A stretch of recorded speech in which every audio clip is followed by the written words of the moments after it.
If you aren't dressed up right now as Walking Joker at New York Comic Con, that's okay, because you're just in time for Comic Book Now.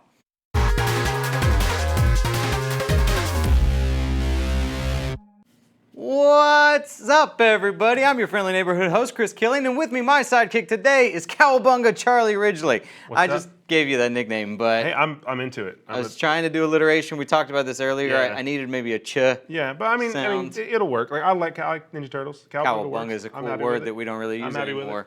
Man, let's bring it back. I'm happy that you're here. I'm happy. And I mean, you probably want to be at New York Comic Con, but I mean, I think everyone wants to be at New York Comic Con. Like, who doesn't want to be at New York Comic Con? But we have a team there, and they're doing a great job. And I'm just here, writing everything that they're learning at Comic Con, right? And having a great time. You just really sold it to me. You made it sound like a ton of fun. Well, as you all probably know, Venom hits theaters tonight, and as you can see, BD is absent again, but he's got good reason, because that lucky duck is currently hanging out at New York Comic Con. But last week, he actually got a chance to sit down with Venom star Tom Hardy and have a quick chat. I have an important question to start us with. Bane versus Venom, not in a fight, in a public speaking contest. Who wins? Bane. You think so? Yeah, he's a demagogue. Demagogue? Yeah. Is he a demagogue? Yes. He is. Yeah. I'd say he's more of a demigod. If he said it, then it must be true. No, as a demagogue, he's different. Which of those two voices was harder to craft for Venom's you? got a phlegmy gob. That's good. Yeah. Yeah. Okay. Sorry, that was so good I've forgotten the question. I appreciate that. Very flattering. No, please. Which of those two voices, Bane or Venom, was harder to craft for you? Neither. Actually, I don't think. Was there any specific process behind either of them that you can? Oh yeah, there was a process behind both of them. Like Bane was Bartley Gorman based on, but then we moved. It was like if the Lilo moved out to sea, as it were. Okay. But it started off with it being Bartley Gorman is the king of the gypsies. Google him. He's a bare knuckle fighter, gypsy. And then Venom for me started off as being Method Man, Redman, Busta Rhymes, James Brown, that kind of sound, do you know what I mean? And then it's been synth and morphed and moved around to depend on where he's at in what part of the story and stuff. Interesting, that's cool. They're both fun, that's the main thing. When you guys are performing Venom and performing Riot, do you guys get to put any of that personality into it? Do you guys get to kind of add to how they talk to each other, how they move? How much of that is you guys? How much of that is just the computers after the fact?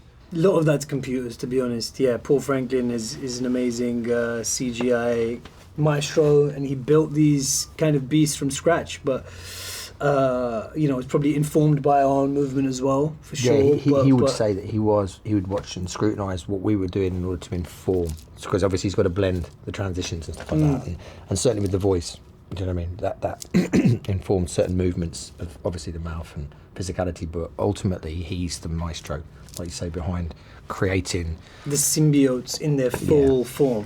So in moments where you're talking to Venom, is there like somebody there with you feeding you lines? Or is this all in your head? I mean, that's impressive, man. It's in my ear, so that I'm talking to the voice that we've recorded, and I'm just looking into space. Okay. And then and I know you said your son informed you on Venom a lot. Yeah. What kind of things did he tell you that you ended up bringing into the film? It's hard to put it down to one thing. It was more like if I asked him a question, or if he saw something in the rushes or the dailies, or if he said that wouldn't happen, or this would happen, or you should try that, and this.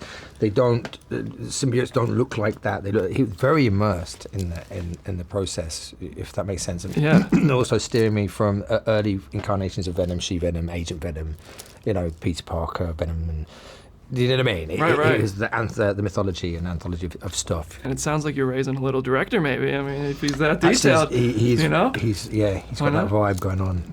Did anyone kind of inform you on the pages of Marvel Comics and what Carlton Drake means to so many people and what his mythology is through so many years? No, I wish they had. Because now when you say it like that, it sounds like I really should have done that. But you did a good job. You did a good job. You're making me a bit nervous now. Well, don't start sweating. I read the script. He's playing it down. Before acting it. No, he read Carlton loads Drake, of comics. Carlton Drake is a character in the Marvel comics of Venom, and I play that character. Well, very well, might I add. I think you did a good job on it. Yeah. Thank There you go. Cheers. But he's different. You know, we have to take the tradition and make it our own. Because Carlton Drake is just like totally different to me, and yeah, it's Sure. updated. So you've gone villain, now anti-hero. You've done villain in a comic movie. How long till you guys just totally flip it and do hero? Is that something you'd ever be interested I'll in? never do that. You'll never do it. No. Why? Why would it? What's wrong with the hero card? Because heroes, I think this a hero. Actually, that's a lie. I've already done it. A hero is just a protagonist, isn't it? Ultimately, like. Sure. But the concept of hero, what would you mean by that? Example of, like, give me an example of a hero. Yeah. I mean, there's one guy. I heard you're pretty good friends with one guy who plays a hero, Tom Holland, Spider-Man. That's a hero. He's a mate, but Spider-Man Sure. to me, I look at him and I'm like, it's a kid who goes. I guess it's just the got bit definition by a spider, from goes, the writing. and then wears lycra. That's what I see. Okay. So There's nothing heroic about Lycra, is that what you're saying? if you're a figure skater, yes. If you're a bobsleigh team, yes. What I mean, if- but if you, what I if don't you're- get putting on the lycra to fight It's crime. Usain Bolt wears Lycra. Yes, but it's not So Spider-Man, is actually, it? there's an argument that some of the most heroic people on the planet wear Lycra. Actually, Yeah, for legitimate reasons. well, what? I mean, Spider-Man needs to wear Lycra because it's like bendy, you know? Listen, Venom's naked. Not everyone's that comfortable with their body. Do you know what I mean? A lot of people, What's they're not not as heroic muscular. about that? You know. Oh man, I want to have a beer with those three, and I don't even drink beer, so. Unfortunately, the Venom reviews are now pouring in, and it's sounding like the general consensus is that despite Tom's best efforts, Venom appears to be a relic of a simpler time, like the early 2000s when superhero movies weren't as well respected or terrible. As of right now, Venom is sitting at around 30% on Rotten Tomatoes, but some of those critics are, idiots. So how about we let our boy BD tell you what he thought of the movie? Check it out. Venom is looking to launch Sony's Marvel Universe, an isolated world not to be confused with the Marvel Cinematic Universe, filled with its own interconnected stories with Tom Hardy's Eddie Brock at the forefront. But does the film deliver enough to warrant sequels, spin-offs, and ensembles? At the front of the film is Eddie's relationship to Venom, a symbiote from a foreign planet. It takes a little too long to arrive at their introduction, but the relationship is ultimately the highlight of Ruben Fleischer's film. In fact, Hardy gives the film everything he's got, impressively acting like a wild, schizophrenic-looking former journalist who has lost everything. But like Eddie Brock's body under someone else's control, the movie doesn't know if it wants to be gritty, funny, or something else entirely. So while Eddie and Venom are great together and the symbiote creature looks brilliant on screen, it's a poorly conceived script which hurts the film in the end. Awkwardly nuanced attempts at comedy clog up scenes which Fleischer gave his best efforts to direct, and Fleischer ultimately can't be blamed for the stiff moments and simple scenarios. The action sequences are great, and it is fun to see Venom's tongue letting loose in clouds of smoke before he destroys a whole SWAT team, but the movie would have only thrived if it came out before The Incredible Hulk, or about 5 years before The Incredible Hulk. Venom not only offers vibes of the decade-old Marvel movie and its CGI fights, but also just feels a bit creatively dated by comparison to some of today's superhero epics. Inevitably, the movie shows clear plans for sequels and expansions, but the studio should take a look at the few bits of Venom which worked and scrap the larger portions which don't if they're going to continue. That said, more of Tom Hardy in this part definitely wouldn't be the worst thing to come of it. I'm Brandon Davis of ComicBook.com, and I give Venom 2 out of 5 stars. Ooh, 2 out of 5 stars. Charlie, you saw it last night. Yeah, Do you yeah, agree I with went- BD? I mean, I agree with a lot of what BD said. I think that's a first. I think, That's but the, I don't like, agree with first him on time the I've fight. ever I, said mean, that. I liked the movie a lot more than he did. Yeah. He was very right about, to me, Tom Hardy and Venom and Eddie Brock, like the combination that made and how Tom Hardy acted it was awesome, and it was really in a bubble. And like the rest of the movie around it, like the other cast and crew and everything else, they were making something completely different from what Tom Hardy was doing. Yeah. It felt like. And that movie outside of Tom Hardy and Venom was not very good. But I think that because the movie focused on Tom Hardy and Venom, like that was just so entertaining and so funny and so well done from a visual effects standpoint that like it made it a really enjoyable movie for me. I'm more excited about seeing the character in another movie after this. Yeah. But I overall really liked it. I had a really good time at the theater because of Tom Hardy and what Venom did. I'm weirdly excited about watching it. Like, I'm lowering my expectations like a whole lot to go in and just going to turn my brain off and thinking that I can find some fun stuff in it. Like, but I like some of those early 2000s. Like, I'm one of the weird people that strangely like Daredevil with Ben Affleck. Yeah, I like mean- there was good stuff in there. It's not a perfect movie. If you take out the playground scene, though, I think it's a fun movie. Yeah, I think there's things in all those movies that were credible, and I think this. What's nice about this is a lot of those movies had, we were talking earlier, like these films that are considered bad, like have certain things about them that work, and normally those things are like side pieces and not the focus, and so you're like, oh man, this movie's bad. What was great about Venom is that like while the movie as a whole might not have worked really well, Tom Hardy did, and he was the focus of the movie. So the majority of the screen time was on the relationship between Eddie Brock and Venom, which was like a really weird, dark buddy comedy, and I really, really liked that a lot. And like I would have sat at that screening last night if they would have been like, all right, we're going to play a sequel immediately right now. I wouldn't have gotten up. I would have stayed and watched a whole other movie. Well, that's exciting. I loved it. Okay, it's $1 million question though. Okay. Who do you like better for Tom Hardy? Do you like him as Venom or as Bane? Oh, Venom. 100% Venom. Really? Like Bane's good, and like I think overall as a movie, Dark Knight Rises is probably a better structural movie than Venom, but I will 100% watch Venom way more times than I watch The Dark Knight Rises. Really? And it's just because of Tom Hardy's Venom. Like, he's so weird. He's so weird. Yeah, but that and voice so as Bane goofy. is so, I mean, it's almost it's iconic. cool, I mean, yeah, you know but, exactly who he is. And Go anytime watch this someone's movie. Like, he's so goofy and strange and quirky and hilarious. Like, every joke from Tom Hardy, like, with Venom lands 100%. And I will watch that movie multiple times because of him. And so I want to see him in more movies as Venom. With Bane, it was like, this is cool, but I don't need, like, So you guys a bunch heard of it. movies of it. So You're going to have to go watch it check yourselves. Go Like, check it out. If you watch the trailer and you're not interested, don't go see it. If you're like, oh, maybe, go see it. Like, don't listen to other people. Go see it. Yeah, or just wait for Redbox, whatever. Yeah. But watch do what it. you want to do. Go Either see it. way. Or go see it so it makes money so that I can see a sequel. So help me out, please. All right, we got to move on. We got some other stuff to talk about. Marvel and Netflix have unveiled the official full-length trailer for the upcoming third season of Daredevil. As the previous teasers have suggested, things are getting incredibly dark for Mr. Murdock and his alter ego, which is probably why he's back in his Black Ninja costume. To add fuel to the fire, Kingpin has been released from prison and by the looks of things has hired someone to commit heinous crimes, I almost mispronounced that, while impersonating Daredevil, who I'm guessing is Bullseye. We can clear this up. It's Bullseye, right? Yes, the fake Daredevil. We know now today, officially from Netflix, like he's playing Poindexter. That's Bullseye. Mm-hmm. Yeah. What do you think of this? You've seen the first few episodes, right? Yeah, I'm not super allowed to talk about it, but we can talk about what this trailer looks like. Yeah, though. this trailer looks awesome, and I will say that if you think this trailer looks great, you're really in for a lot of treats. I love Daredevil, and I'm excited to share some thoughts on the new Daredevil. But this trailer itself, like, was one of the movies and TV and all, was one of the best trailers of the year to me. Yeah. Like, it's really good. I'm very excited about this, and Daredevil's been my favorite of the Netflix series, anyways. So this looks to be appropriately dark and violent, like Daredevil should be, and I can't wait.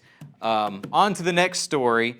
A recently leaked video from the set of Spider-Man Far From Home showed Jake Gyllenhaal in costume as Mysterio, and trust me when I say he looks awesome. The only issue with the picture is that the fishbowl was not on Mysterio's head. Will it be CGI later? Was this filmed during a scene maybe after the fishbowl was broken? We don't know. What I do know is that GD fishbowl better be a part of the costume, Marvel. Do you hear me? Well, what's that you guys are saying? What is that? After Venom and Spider-Man set leaks, you still haven't got enough Spidey news? If I got a treat for you.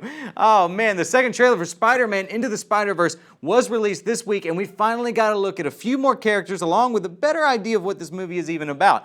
Aside from seeing Nicolas Cage as Spider-Man Noir and John Mulaney as Spider-Ham, we also got to see Kingpin, Scorpion, and Spider-Gwen unmasked. So yeah, good stuff here, and I'm actually hypothesizing this is going to be a sneak hit that people were not expecting.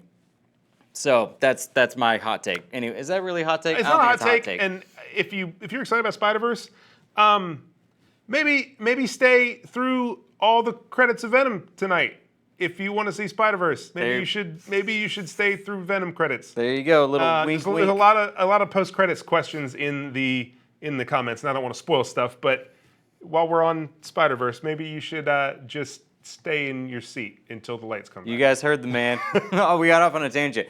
Finally, just 1 week before Titans arrives on the DC Universe streaming service, Warner Brothers premiered the debut episode last night at New York Comic Con. If you weren't there to see it, don't you fret, because we've got BD on hand there to talk to the cast about their costumes. Have a peek. So I want to talk about being Hawk because the wings look incredible. I can't tell what's practical, what's computerized. So I want to hear from you. How much of that suit is all real, and how practical? is it all? It takes about 8 people to get into that thing. Yeah, my costume was a pain in the ass to put on. Is it? But then I heard of the Hawk suit and thought, well, I have it lucky. I have it pretty good. What is the process? Walk me through the process. Like when you get to set, they're like, all right, we got to get you suited up. What is that like? I say no, and I'm gonna eat and delay, and I'm gonna find every excuse not to get into it until they get really upset, and then I do. And like 4 people come into the trailer, and we start like one layer at a time, and it's so tight. And so many pieces that have to like snap on. It's like a 30-minute process. Mine's more challenging, actually. He cries a lot about his suit. Mine is a lot heavier. He has wings that are deteriorating. Mine are 30 pounds. His are about 10 pounds. I have a whole cape that are wings, and it's 30 pounds that I have to put on, a rig. So Our costume designer was super actor friendly, man. She really took our notes into consideration, and her goal, the show's goal, working with her was to create a suit that allowed me to fight in it. We didn't really have any major issues with the suit. I complained a lot because I'm an actor. I'm very good at it. How much of that is you? Because in the very first episode, we see you as a tiger. Yeah, so all the naked was me, all the tiger was not me. Actually, no, sorry. All the tiger was me, all the naked was not me. Wow, that's a lot to take in. She does have the classic hood, and as the series progresses, she goes from kind of a stylized version to the costume to getting closer to the original, like to the comic version of the costume. We do see Dick Grayson wear many other different suits in fighting, So the Robin suit is mainly his go-to at night when he's playing Robin. But yeah, we don't see that suit change in any way, shape, or form. That's basically the suit that we see. As soon as I put it on, everyone was like flipping out, and it's awesome because it's something that so many people have seen for so long, and that means so much to people. And this is the first time we're bringing it to life. But our story takes its time. It takes its time. It's an origin story, so it takes its time, and the characters coming to this place where you see them in the way that everyone's always known. Do you remember Christian Bale once said he had trouble trying to pee in his bat suit? So I don't think you have that issue. No, I just don't go. Oh, God. I just don't go. I've gone 12 hours without peeing before. Oh, I stopped drinking water on the days I have to wear the suit, yeah. Superheroes, it's so impractical. Yeah. What we do for love, man. That's what I do when we have the show. I go 12 hours without drinking water so I don't have to pee right now. You know what? Charlie has the scoop. How do you respond to that? Charlie's got the scoop. He's actually seen Titans. So, Charlie, I want to hear your thoughts on the show. Okay. Tell them what you think. So I saw the first 3 episodes of Titans, and I wrote a review. It's on comicbook.com/DC right now. You can go check it out. I really loved it. I absolutely adore Titans. It is. It starts a little. There's a little rough in the first episodes. A couple, some pacing and plot and some script things, but they work it out. And it's very dark and gritty and violent, like Daredevil is. Yeah. But it's also kind of campy and I don't know the right word to it's got some Flash elements and some Riverdale elements in terms of its tone, but it doesn't. It's not overpowering. It's just part of it. It's part of the blend. It's a lot of different things put in a blender, and we don't have a comic book show like that. And to me, that's what comic books really are: this mix of high octane action and blood and violence and craziness, and then camp. This has a really good balance. I feel like that works for some characters. Mm-hmm. Now, I'm going to withhold complete judgment because I haven't seen it yet. Yeah. So I'm only basing this off of what I've seen from the trailers, but the juxtaposition of being CW campy along with super gory is not my favorite mesh when it comes to me, that reminds me of Punisher Warzone. Remember that movie? Yeah. And I hated that movie. I could not stand it. It's not one of those things where they're making these jokes on the CW. They're not or in Venom. They're not making this. Oh well, here's a pun. They don't do that. They're just situations where you're this is a comic book thing. Yeah. And it works and it's fun. And then it's but the characters take themselves seriously. And they're not making jokes that way, and they're not weird villains. And I think it works really well. I think the cast is just phenomenal. Anna Diop as Starfire she's going to be one of the breakout TV stars of 2018 for me. She's so good. Oh, nice. If you want to check it out, go try it. It's coming out next weekend, and it's a really good show. it's different than what's on right now. Well, It's very different than I have signed up to DC Universe, so I will check it out. I will give it a chance. Anyways, we are moving on to our favorite part of the show. It is Q&A time. Charlie's logged on right now, checking out all your comments and questions. We can see you, so make sure you leave a question. We're going to do our best to answer it right now. And are you doing that thing? Doing that whole thing? I missed it Throwing the again. paper? I'm horrible. Anyways, what do we got, Charlie? What do we got in All right, so questions we have today? some different questions from some different places because you guys can comment here and leave us questions. You can also tweet at us anytime using the hashtag CBNow or tagging one of us on Twitter and asking a question, or all of us, like some other people do that we'll bring up here in a second. But first, we have a Facebook comment, and it's from Zach Schmidt. And Zach Schmidt wants to know, who do you think died? And a lot of people die all the time, and it's really sad, but that's not what he's talking about. He's talking about in Dark Phoenix. He left this comment when we were talking about the Dark Phoenix trailer. Yeah. You and Matt were discussing it last week, and there's a bunch of scenes in the trailer where an X-Man or X-Woman has died. So, Yeah, I you actually have thoughts on that? I made a video about this, and 100% think it's got to be Mystique. Yeah. It's got to be. I Because mean, she's a huge movie star now, and she doesn't want to be covered in blue paint anymore. That's my whole guess. Realistically, it could be any of them because I don't think we'll see these actors as X-Men anymore. No, I don't either. I After think this they're movie, done. I mean, I'm looking forward to Dark Phoenix, but like this is like it's the MCU time now. It's over. So it can be any of them, but I think that this movie was planned before all that, and that it's always been Mystique wasn't going to come back for this movie, and then did. It's like okay, they're gonna. Yeah, she almost came back as a favor. Yeah, That's and then really they're gonna kinda what kill it sounded Mystique, and like I don't think a ton of us like I'm kind of over Mystique at this point. Yeah. And so like. Let's move on, and I think that's what they're going to do. Well, I with don't the movie. think Mystique would have never been such a big part of the universe anyway if it hadn't been for Jennifer Lawrence becoming such a huge movie star and them taking advantage of that fact to use her as a selling point. So I think this was it's going to be Mystique. That's my guess. If I was betting, if you're going to take it to Vegas, Mystique. There's one question in here from Scott Wilson on the comments that says, but she doesn't look anything remotely like Starfire. You're talking about Starfire in the Titans TV show. Just watch the show. Because it makes sense. It's not like, here's this alien that came down and she looks like Anna Diop. Like, there's a whole story and a mystery behind why she looks the way she looks, why she's wearing the clothes she's wearing, and that unravels as the show goes on, but it sets it up really well in the first episode. Like, I know there's been a lot of complaints about the costume especially. Yeah. There are no complaints. Are you saying that at the seeing beginning she's kind of homeless? No. Just kidding. It's the first scene she's in took me by surprise because I didn't know how they were going to introduce this character, and it's a really, really awesome mystery that I wish more people would not. I wish people wouldn't just like, oh no, she's not. Look, the Starfire from the comic. Like, no, it's cool. It's super cool. Like, we saw today they made a Lobo for TV that looks just like the comics. Yes. Oh, you like it? No, I'm saying it looks just like the comics. But that doesn't mean it's good. No.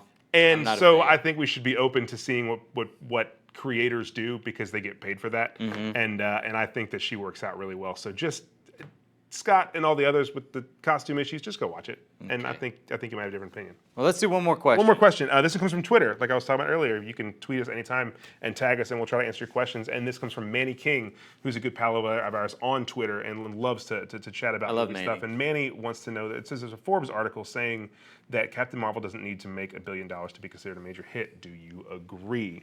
A little box office conversation. Yeah, I agree. It doesn't have to make $1 billion. I mean, $900 million. I'm sure they'll still consider that a hit. It's a two-part question for a two-part answer for me because like it doesn't need to make $1 billion to be successful. I mean, we consider Guardians of the Galaxy successful, and that movie made around $800 million, or Guardians of the Galaxy 2 did, and Spider-Man made 800 something, and that was certainly successful. So Captain Marvel does not need to do that, but I do think it's going to do that. I would also be willing to bet that there's very little chance this doesn't hit $1 billion. Yeah, there's only 6 Marvel movies. There are factors in play here that it's going to lead that way. Because I mean, first off, you're coming off one of the biggest movies of all time with Infinity War and that huge cliffhanger, and now everybody is wondering who Captain Marvel is. So you're going to get a huge portion of that audience that's going to bleed over to try to find out what's going on, to get some sort of answer before we get to the Avengers 4. And she's the first solo Marvel heroine. Like, that's a big deal. We saw what Wonder Woman was, and Wonder Woman was the first, and so that it might not reach the level, like the hype levels of that, but like it still has that because it's the first from Marvel, and it has the backing of Wonder Marvel. Woman is a little bit, well, not a little bit, she's a lot more of an iconic female character, right. but we were talking about this earlier and how she didn't have the momentum of Right. the MCU behind her, the way Because she was coming from BVS and Suicide Squad. right Captain Marvel's coming like with a from the tease MCU in which Avengers is, Infinity War. Yeah, which is there's nothing hotter right now. Yeah, and that movie made over $2 billion at the box office. So Absolutely. I think that there is a very, very good chance it makes $1 billion. Even if it doesn't hit that, it's going to be successful, and it's going to be considered a success for Marvel. And I have no concerns about That was a box great office answer. performance. Charlie did a Bam! great job. Charlie did a great job answering your question, man. Guys, that is all the time that we have for today. Make sure you hit me up on Twitter at Chris Killian. Follow Charlie at Charlie Ridgely. And then you guys join us here next week. Same bat time, same channel.